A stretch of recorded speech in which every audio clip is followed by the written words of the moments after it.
근데 왜 이렇게 힘든 곳을 행사 장소로 잡았냐고. 내가 진짜 어이가 없어가지고. 구독 한번, 좋아요 한번 부탁드립니다. 살다 보면 별별 사람들 다 만나지 않습니까? 그러다 보니까 이제는 사람 보는 눈이 좀 생겼나 싶은데 그래도 아직 당하고 삽니다. 처음 봤을 때 지나치게 호의를 베푸는 사람, 에이 그게 뭐가 위험해요, 좋은 사람 아닙니까 하실 텐데 저도 그렇게 생각을 했습니다. 그래서 당했습니다. 몇 년을. 친절함에도 유통기한이란 게 있습니다. 그리고 이 유통기한이 지나는 순간 본색을 드러냅니다. 제가 모임할 때 언젠가 새 회원이 한 명 들어왔는데 처음부터 인상이 굉장히 좋았습니다. 행사 참석도 잘하고 댓글도 열심히 달고 나무랄 데가 없었어요. 제가 속으로는 와, 이런 회원이 들어오면 정말 모임 제대로 살겠다. 근데 딱 6개월이었어. 6개월 지나고 나니까 슬슬 본색이 나오더라고요. 행사에 좀 늦게 오고 뭐 참석한다고 해놓고 예약 다 잡아놓으니까 펑크 내고 뭐 그럴 수도 있지 하고 넘겼습니다. 근데 이게 반복되더라고요. 그래서 단체 생활이니까 수칙을 좀 지켜달라고 했더니 그때부터 시작이 되는 겁니다. 제가 지금까지 리더한테 이 모임에 얼마나 잘했는데 그 정도도 못 봐주냐고. 그게 함정이었는데 그때는 몰랐습니다.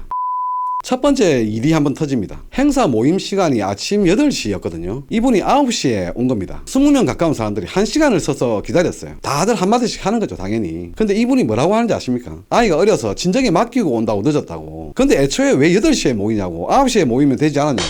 아, 이 사람은 세상을 자기 중심으로 사는 사람이구나. 그런 생각을 하면서도 제가 뭘 했냐면은 다음엔 좀 일찍 오라고 막 그렇게 점잖게 얘기를 했습니다. 나이가 들면 괜히 점잖아지잖아요, 원래. 시시비비 하고 싶지 않고. 두 번째 또 일이 한번 터집니다. 그 행사가 8km 정도 걷는 트레킹 행사였거든요. 한참 걷고 있는데 한 명이 없어진 거예요. 다들 놀라가지고 막 찾아다니고 난리가 났어요. 결국 못 찾아가지고 전화를 했더니 집에 가고 있는 겁니다. 아무 말도 안 하고 집에 간다. 어이가 없는 거예요 또. 아니 말씀이라도 하고 가야지 그냥 가버리면 어떡하냐고. 어제 잠을 못 자서 피곤해서 집에 간다고. 근데 왜 이렇게 힘든 곳을 행사 장소로 잡았냐고.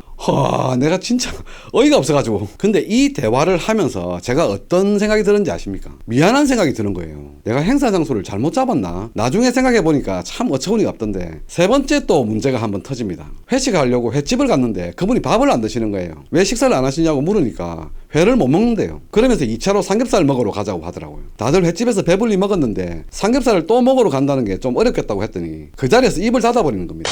삐낀 거죠. 횟집에 있는 동안 뾰루퉁 해가지고 입 툭 튀어나가지고 그러면 처음부터 회를 못 드신다고 했으면 다른 곳을 갔을 텐데 왜 말을 안 했냐고 물으니까 처음에 왜 저한테 안 물어봤어요? 이렇게 대답을 하는 겁니다. 제가 그때 나이가 몇인데 이런 소리를 듣고 있나 싶더라고요. 근데 이상하게 제가 찝찝한 겁니다. 내가 뭘 잘못한 것 같은 느낌. 이게 이 사람이 만들어내는 분위기였습니다.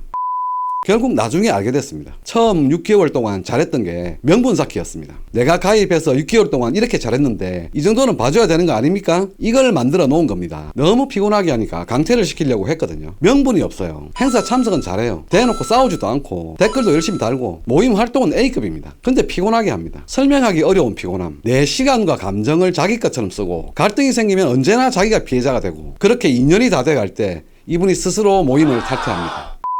저희 모임에 까칠한 여성분이 한 분 새로 들어오셨는데 굉장히 정확하고 합리적인 분이셨어요. 실수하면 앞에서 딱 말하고 뒤끝이 없는 스타일. 하루는 행사하는데 또 이분이 늦게 온 거예요. 새로 가입한 까칠한 회원이 내가 왜 당신 때문에 아까운 1시간을 여기서 낭비를 해야 되냐. 팩트 한 번 맞으니까 울먹거리면서 그 자리에서 돌아서 집으로 가면서 스스로 탈퇴를 했습니다. 그때 제가 얼마나 기뻤는지 마음 같아서는 이 까칠한 분한테 감사장이라도 전하고 싶었습니다. 아니 그러면 리더가 처음부터 그렇게 하면 됐지 않냐고 하실 수 있는데 이미 가스라이팅을 당하고 있었거든요. 마음의 문을 열어버린 순간부터 내가 아는 이 사람한테 심리적으로 조정을 당하고 있다는 걸 스스로 잊어버렸던 거예요. 그래서 이런 사람들이 정말 무서운 거예요. 그때부터 저는 처음 보는 사람이 지나치게 호의를 베푸는 사람은 무조건 경계합니다. 그리고 이상하게 들릴 수 있는데 까칠한 사람이 좋아졌어요. 최소한 앞뒤가 다르진 않거든요. 이런 사람을 대할 때 어떻게 대하면 되는지 제가 몇 년 동안 고생을 하고 터득한 방법이 있습니다. 첫 번째, 반응을 줄이는 겁니다. 상대가 과하게 칭찬하거나 동질감을 유지하면 반응하지 마세요. 아 그렇군요. 아 네네. 뭐 이 정도면 충분합니다. 나의 정보를 주고 마음을 열고 기대를 가지는 순간 상대한테 조정을 당할 재료를 주는 겁니다. 두 번째, 1대1 구도를 만들지 마세요. 이런 유형들은 반드시 우리 둘만의 특별한 관계를 만들려고 합니다. 개인적으로 만나자고 하면 다음 정기 모임 때 봅시다. 뭔가 비밀스러운 걸 공유하려고 하면 이런 이야기는 모임 전체가 알아야 되는 거 아닌가요? 이렇게 반문을 하십시오. 너와 나는 특별한 관계가 아니라 우리는 그냥 같은 단체의 구성원이라는 메시지를 계속 주는 겁니다. 세 번째, 질문을 하면 질문을 던지세요. 불편한 걸 물어보면 대답하지 말고 웃으면서 왜 그런 게 궁금하세요? 이렇게 대답하는 겁니다. 이 사람은 만만한 사람이 아니구나 라고 느끼게.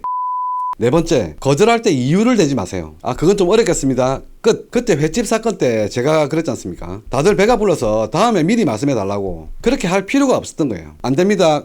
끝. 이렇게 했어야 되는 건데. 억지로 인연을 끊으려고 할 필요는 없습니다. 그냥 살짝 밋밋하게 대하면 됩니다. 따뜻하게 대할 필요도 없고 날을 세울 필요도 없고 그냥 적당히 건조하게. 제가 나이가 들면서 깨달은 건데 관계에서 제일 강력한 무기는 무관심입니다. 이런 사람들은 제 반응을 먹고 삽니다. 반응이 없으면 오래 못 버팁니다. 오늘 영상은 처음 봤는데 지나치게 호의를 베푸는 사람에 대한 위험성에 대해서 말씀드렸습니다. 혹시 이런 경험 있으신 분 있으면 댓글로 남겨주시기 바랍니다. 삐딱한 아재였습니다. 다음 영상에서 찾아뵙겠습니다. 감사합니다.